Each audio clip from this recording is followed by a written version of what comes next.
Donc salut à tous, bienvenue sur cette nouvelle vidéo. Donc je me trouve aujourd'hui en compagnie de Sébastien Ascon, loueur en saisonnier sur Toulouse. Donc avant qu'on commence cette vidéo, n'oubliez pas de bien lire la description ci-dessous sur YouTube afin de télécharger gratuitement tout un tas de cadeaux gratuitement. Sébastien, merci à toi, bienvenue sur la vidéo. Salut Raph. Bonjour à tous, impeccable, merci. Super.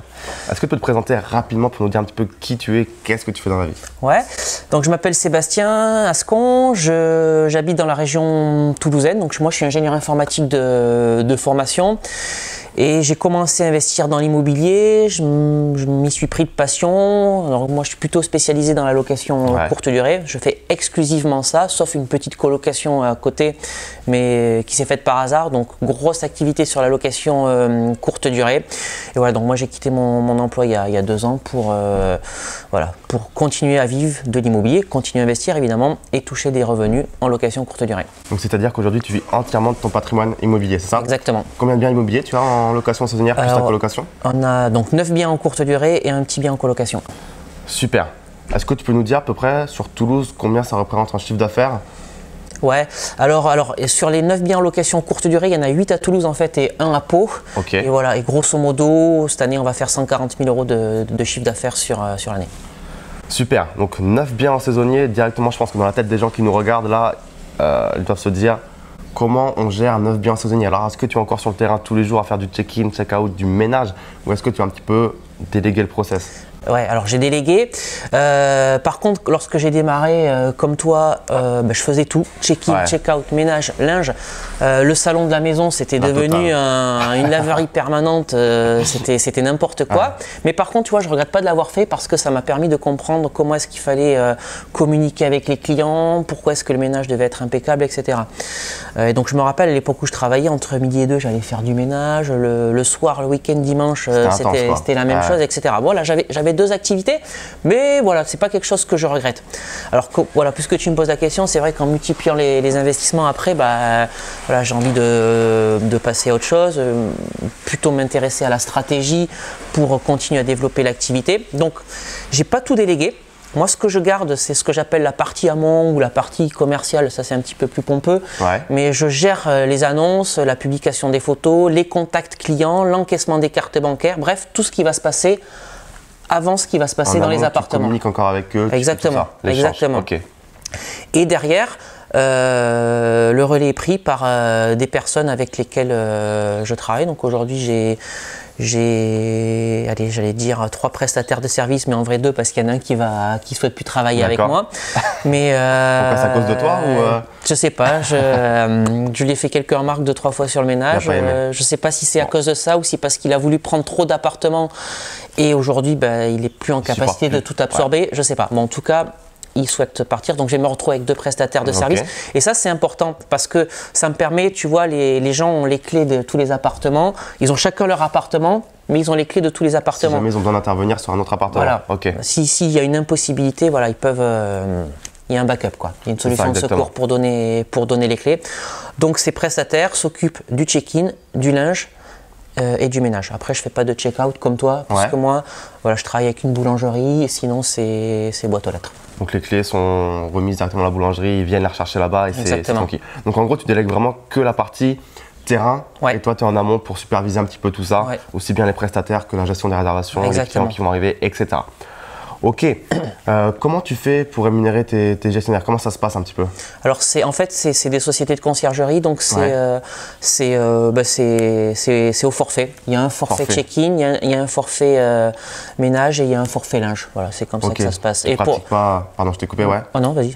Tu pratiques pas tout ce qui est à l'heure, tout ce qui est le montant d'une nuit, un pourcentage, des choses comme ça. C'est vraiment un forfait pour une rotation complète. Ouais, parce que je veux maîtriser. C'est une bonne manière de maîtriser les coûts, quoi. Exactement. Tu sais combien ça va te coûter en avance pour chaque rotation, chaque client. Et ça permet lorsque tu fais, lorsque tu te projettes sur un nouvel investissement, tu peux déjà faire ton étude prévisionnelle de rentabilité. Tu sais que ça va te coûter entre 35 et 40 euros selon les appartes.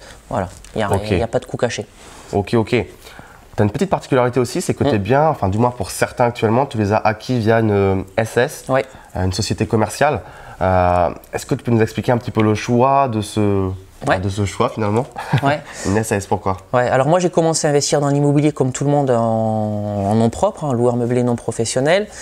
Et c'est en discutant avec mon expert comptable qu'on en est venu à cette solution. Alors la SAS pour plusieurs raisons. Déjà, moi j'ai un fils, donc pour transmettre le patrimoine, ce sera plus facile la transmission. qu'avec du nom propre, où je crois qu'aujourd'hui on n'est qu'à 100 000 euros tous les 15 ans. Donc autant dire qu'il faudrait que tu aies déjà transmis avant d'avoir commencé à investir dans l'immobilier. Donc c'est très compliqué. La seconde raison pour laquelle on a fait ce choix, elle est fiscale, tout simplement parce que l'imposition sur les sociétés, elle est beaucoup plus favorable que l'imposition du loueur meublé non professionnel.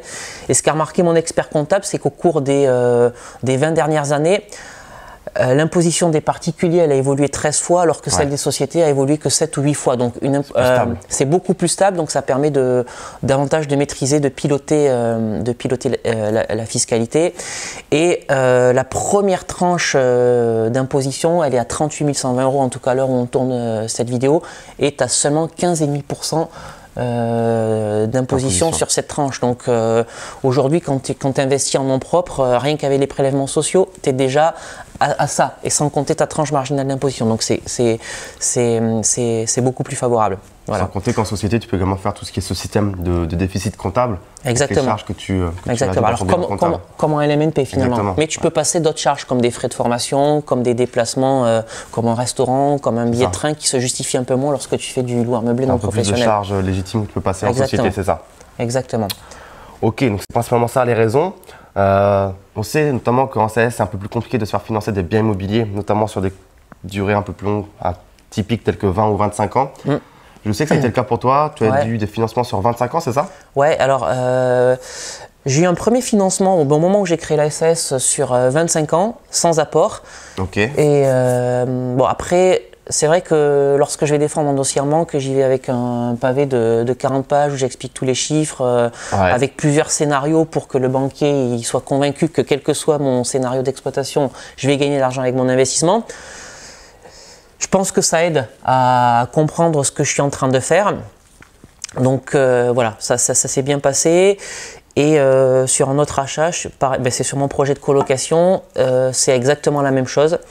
Là, ça passait sur 15 ans. Franchement, je gagnais déjà du cash flow sur 15 ans. J'ai dit que je voulais aller à 20 ans parce que c'était préférable pour avoir plus de cash flow.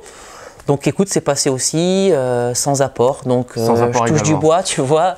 J'espère que ça va continuer. Mais je pense que déjà, ça va dépendre de certaines personnes. Parce que c'est une relation humaine avant tout, l'échange que tu vas avoir avec le banquier. Donc voilà, si le feeling passe, s'il comprend ce que tu veux faire, si tu lui permets de comprendre ce que tu fais et ce que tu vas faire avec des chiffres, parce que les banquiers aiment les chiffres, il n'y a pas de raison que ça passe pas. Puis si ça passe pas, ce que j'ai envie de dire, c'est pas grave, on va voir la banque d'à côté, et puis la banque encore d'à côté, etc. quoi.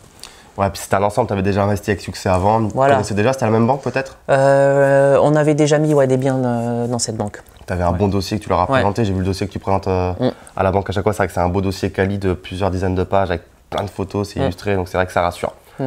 Ok. Et je voulais juste donner une particularité parce qu'on me demande aussi pourquoi tu as fait le choix de la SAS et pas de la SCI à l'IS lorsque tu fais de la location courte durée. Parce que ça marche très bien avec une SCI à l'IS, mais la SAS me permet de vendre des prestations complémentaires si j'avais envie d'en vendre. La SCI ne te permettrait de vendre que des nuits.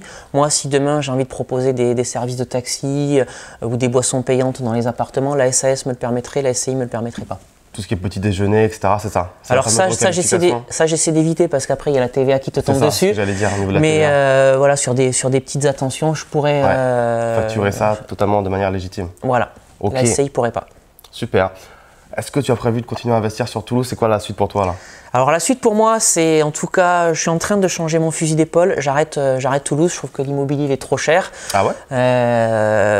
Et ce que j'ai déjà dit plusieurs fois, c'est que quitte à avoir un projet à 100 000 euros, je préfère acheter 2 ou 3 appartements dans une petite ville qu'un seul studio à Toulouse. Parce qu'en termes de cash flow, je gagnerai 3 fois plus de cash flow avec ces 100 000 euros dans une petite ville qu'avec mes 100 000 euros à Toulouse. Donc la stratégie suivante pour 2018, c'est plutôt acheter un immeuble pour faire la location courte durée. quand même courte durée, mais près de chez toi ou pas du tout? Non, à distance. Après, près de chez moi, si je le trouve, oui. Mais non, je pense que je vais. En ce moment, je suis bien à Tarbes, là où je suis né, à 150 km de Toulouse. C'est par là que je vais regarder. Quand même dans le sud-ouest. Ouais. Et mais tu conserves quand même ton patrimoine actuel à Toulouse? Ah oui, bien sûr, oui, parce qu'il est là, il ramène de l'argent. Oui. Ok. Je sais que tu as un blog également sur lequel tu parles de location saisonnière. Est-ce que tu peux nous en dire un petit peu plus et nous donner l'adresse? Oui, alors le blog s'appelle louerencourtedurée.fr. J'ai une chaîne YouTube qui s'appelle aussi Louer en courte durée. Et dessus, je publie régulièrement des vidéos pour expliquer aux gens comment investir dans l'immobilier, comment faire de la location en courte durée. Super. Eh bien, écoutez, je mettrai l'adresse ci-dessous pour que vous puissiez aller voir. Plein de conseils, plein de vidéos sur la location saisonnière. Donc voilà, si c'est quelque chose qui vous intéresse, allez voir Seb. Il aura plein de bons conseils pour vous. Est-ce que tu as un dernier mot de la fin peut-être à ajouter à tout le monde? C'est ce que je dis toujours parce qu'on me pose souvent cette question. Passez à l'action. Voilà. Tout le temps que vous perdez à réfléchir, c'est du temps que vous ne passez pas à gagner de l'argent et investir dans l'immobilier. Super. Eh bien, écoute Seb, je te remercie. Merci à toi. Je te serre la main. Je te dis à une prochaine. À très bientôt. Allez, ciao, ciao. Ciao.